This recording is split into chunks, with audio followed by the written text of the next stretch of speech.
The Testament of Zebulun, the sixth son of Jacob and Leah. Zebulun, the sixth son of Jacob and Leah. The inventor and philanthropist, what he learned as a result of the plot against Joseph. The words of Zebulun, which he enjoined on his sons before he died in the 114th year of his life, 2 years after the death of Joseph. And he said to them, Hearken to me, ye sons of Zebulun, attend to the words of your father.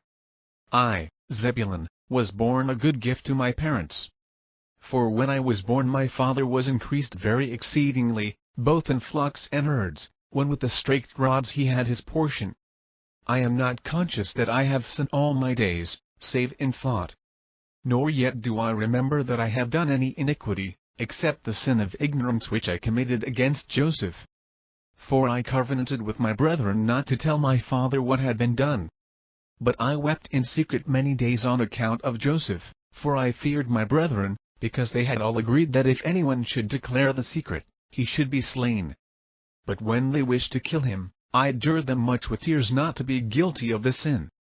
For Simeon and Gad came against Joseph to kill him, and he said unto them with tears, Pity me, my brethren, have mercy upon the bowels of Jacob our father, lay not upon me your hands to shed innocent blood, for I have not sinned against you. And if indeed I have sinned, with chastening chastise me, my brethren, but lay not upon me your hand, for the sake of Jacob our father. And as he spoke these words, wailing as he did so, I was unable to bear his lamentations, and began to weep, and my liver was poured out, and all the substance of my bowels was loosened.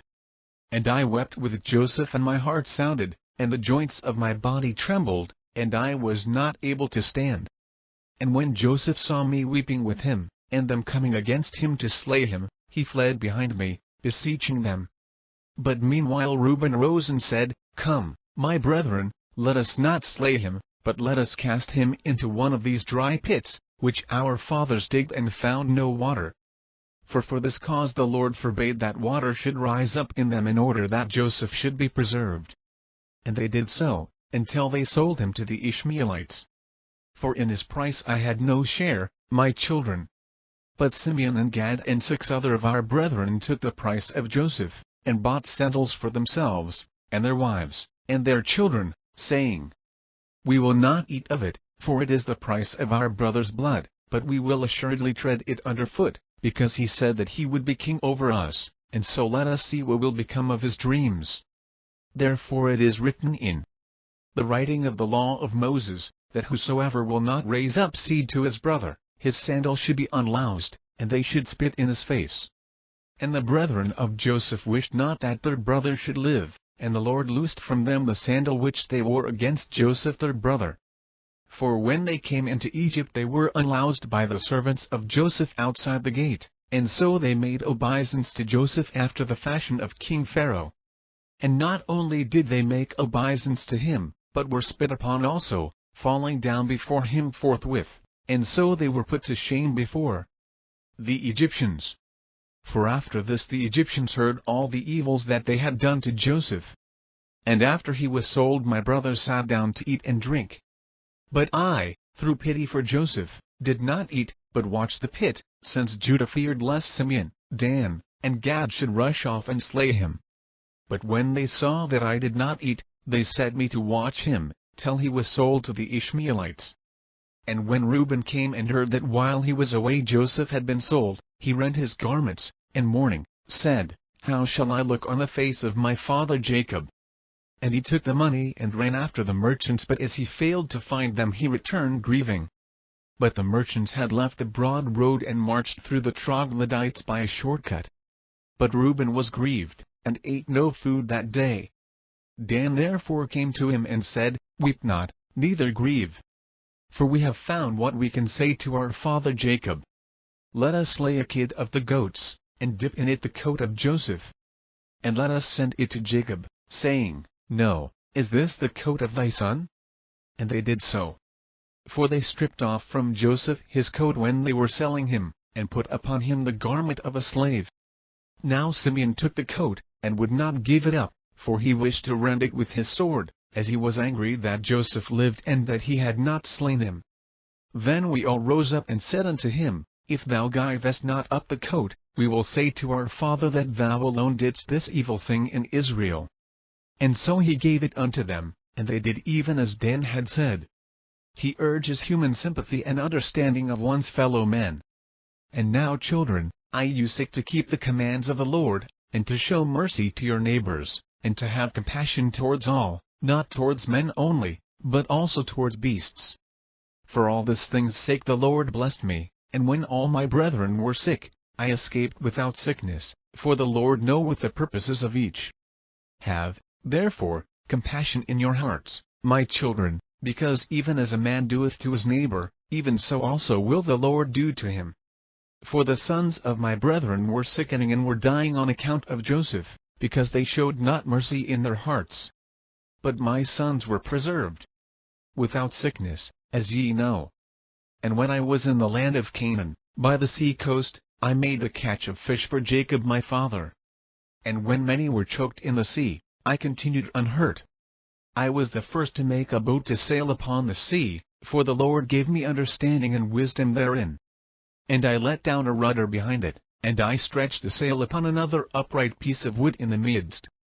And I sailed therein along the shores, catching fish for the house of my father until we came to Egypt. And if a man were a stranger, or sick, or aged, I boiled the fish, and dressed them well, and offered them to all men, as every man had need, grieving with and having compassion upon them. Wherefore also the Lord satisfied me with abundance of fish when catching fish. For he that shareth with his neighbor receiveth manifold more from the Lord. For 5 years I caught fish and gave thereof to every man whom I saw, and sufficed for all the house of my father. And in the summer I caught fish, and in the winter I kept sheep with my brethren. Now I will declare unto you what I did. I saw a man in distress through nakedness in winter time, and had compassion upon him, and stole away a garment secretly from my father's house, and gave it to him who was in distress. Do you, therefore, my children, from that which God bestoweth upon you, show compassion and mercy without hesitation to all men, and give to every man with a good heart. And if ye have not the wherewithal to give to him that needeth, have compassion for him in bowels of mercy. I know that my hand found not the wherewithal to give to him that needed, and I walked with him weeping for 7 furlongs, and my bowels yearned towards him in compassion. Have, therefore, yourselves also, my children, compassion towards every man with mercy, that the Lord also may have compassion and mercy upon you. Because also in the last days God will send his compassion on the earth, and wheresoever he findeth bowels of mercy he dwelleth in him.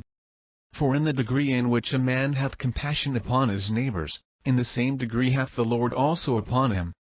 And when we went down into Egypt, Joseph bore no malice against us. To whom taking heed, do ye also, my children, approve yourselves without malice, and love one another. And do not set down an account, each one of you, evil against his brother.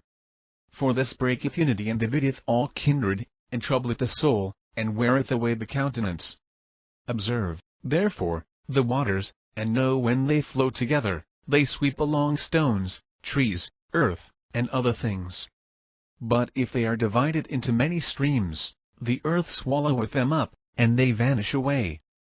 So shall ye also be if ye be divided.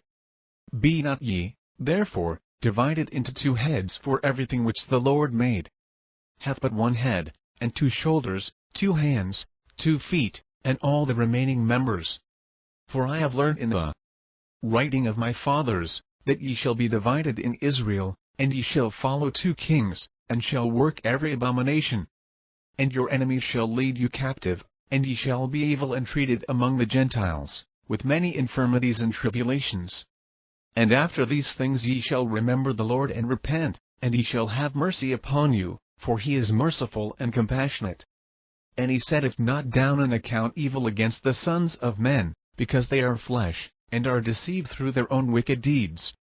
And after these things shall there rise unto you the Lord himself, the light of righteousness, and ye shall return unto your land. And ye shall see him in Jerusalem, for his name's sake.